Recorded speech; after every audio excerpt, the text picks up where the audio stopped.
आज आपण शिकणार आहे लॉंग पोझिशन शॉर्ट पोझिशन कसे लावायचे आहे मार्केटमध्ये।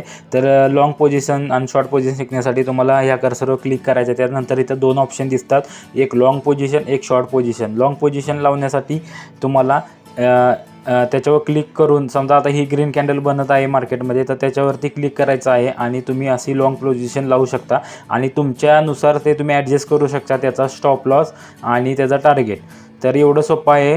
तर मित्रांनो, आता सेकंड पार्ट मी तुम्हाला सांगणार आहे की शॉर्ट पोझिशन कशी लावायची। शॉर्ट पोझिशन लावण्यासाठी सेम तुम्हाला त्या कर्सरवरती क्लिक करायचं आहे। त्या कर्सरवरती क्लिक केल्यानंतर तुम्हाला खाली ऑप्शन दिसतो आहे लॉंग पोझिशन शॉर्ट पोझिशन। तर शॉर्ट पोझिशनवर क्लिक करायचं आहे आणि तुम्हाला मार्केट जेव्हा डाऊनफॉलला जात असेल तेव्हा तुम्हाला तेथे तुमचं एंट्री पॉईंट डिसाईड करायचा आहे आणि त्याचा टार्गेट आणि स्टॉप लॉस डिसाईड करायचा आहे। अगदी सोपं आहे, तुम्ही फक्त एका मिनिटात हे शिकू शकता। लगेच तुमचा ॲप ओपन करा, त्याच्यामधला चार्ट ओपन करा आणि प्रॅक्टिस करा, तुम्ही लवकरच शिकाल। चार्ट ओपन करून प्रॅक्टिस करा आणि मला कमेंटमध्ये सांगा की जमतंय का नाही जमत।